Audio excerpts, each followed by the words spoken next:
Bonjour, bienvenue dans cette vidéo.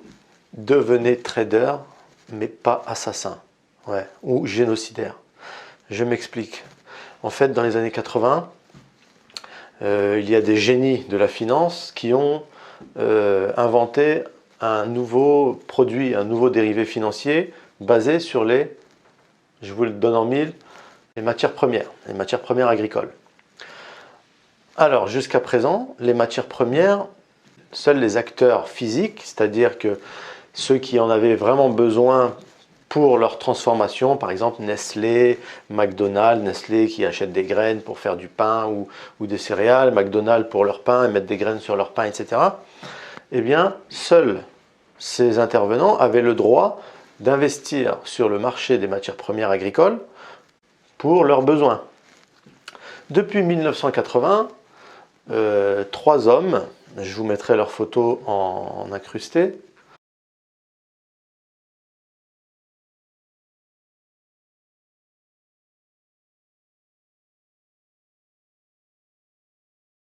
Eh bien, ces trois hommes ont été à l'initiative de la dérégulation des matières premières agricoles.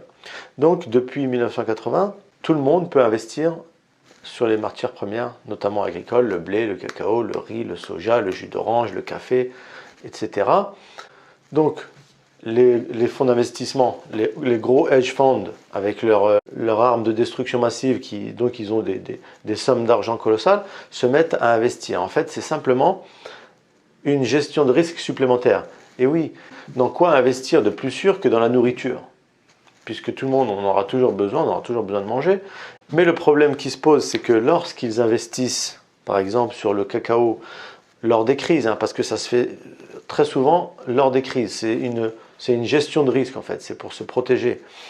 Jusqu'à présent, c'était l'or, c'était le pétrole, etc. Mais ils se sont dit, bon, c'est pas assez, il faut qu'on aille chercher quelque chose de plus sûr. Mais le problème, c'est que lorsqu'ils spéculent pour se couvrir d'une chute des marchés, eh bien, ils vont chercher les matières premières agricoles qui, elles, montent. Donc le blé, le café, le cacao, etc. Et qu'est-ce qui se passe à ce moment-là? Eh bien, ça crée de la famine sur des millions de gens. Alors, moi, le conseil que je vous donne, parce que les traders, vraiment, le financier de base, il est amoral. Le financier de base, lui, il voit, je perds là, il faut que je gagne là. Il s'en fout de savoir ce que ça crée dans la vraie vie. Donc non, moi, je vous conseille de ne pas investir sur les matières premières agricoles, surtout en temps de crise. Et lorsque vous voyez, là je rentre dans un conseil moral, lorsque vous voyez que les marchés financiers baissent, les actions baissent, et que vous voyez les matières premières agricoles monter, surtout n'investissez pas dedans, et j'irai même plus loin, faites des dons. Plus vous voyez que les matières premières agricoles montent, plus je vous invite à faire de dons, tout simplement. Faites un don pour aider, puisque chaque point qui monte en matières premières agricoles, c'est de la famine créée en plus dans le monde. C'est pourquoi je ne vous recommande pas d'investir dans les matières premières. C'est réservé à des gens peu scrupuleux qui veulent se couvrir d'une baisse des cours, parce que vous savez que lorsque les cours d'actions montent, par exemple, je prends le S&P 500. Le S&P 500, il monte, il monte, il monte.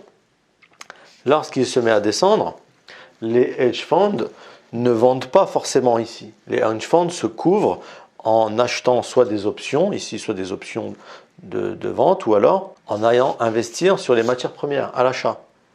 Donc, les valeurs refuges, comme je vous ai dit juste avant, c'était l'or, l'argent, les matières premières métalliques.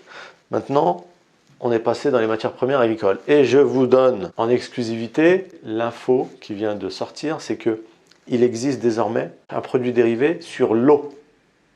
Donc le produit dont on a besoin le plus, l'eau. C'est-à-dire que d'ici, la prochaine crise, dans 10 ans par exemple, à la prochaine crise, eh bien ne vous étonnez pas si vous trouvez le prix de l'eau qui a doublé, triplé, voire quadruplé, ou alors dans le monde entier, les gens qui en ont besoin en termes d'agriculture, faire pousser leurs tomates, etc.,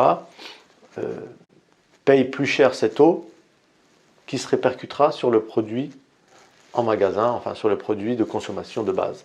C'est le tout premier futur sur l'eau. Encore une fois, je ne vous invite surtout pas à trader de l'eau ou des matières premières agricoles comme le blé, etc. C'est néfaste. Non seulement vous ne créez pas de richesse, mais en plus de ça, vous créez de la famine. Alors, je vous exhorte de ne pas le faire. C'est une question tout simplement de morale. Moi, je n'investis pas sur les matières premières, jamais. Agricoles, hein, les matières premières, métal, ou etc. Oui, le pétrole, etc. Mais les matières premières agricoles, lorsque je sais que ça crée de la famine, je ne trade surtout pas ces matières-là. Enfin voilà, cette vidéo est plus une vidéo de morale parce que moi-même je suis financier, mais je pense que la finance en est dépourvue. Parfois même, ça va trop loin. Voilà, j'espère que cette vidéo vous a plu. Si elle vous a plu, surtout, n'oubliez pas de mettre un petit like, partagez-la parce que c'est très important. Il ne faut pas que le monde devienne amoral. Il faut qu'on reste, bien entendu, moral.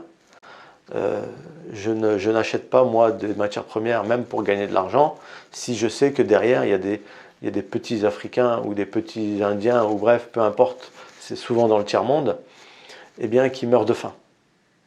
Voilà, les amis. Je vous souhaite une bonne soirée. Je vous dis à très bientôt. Ciao.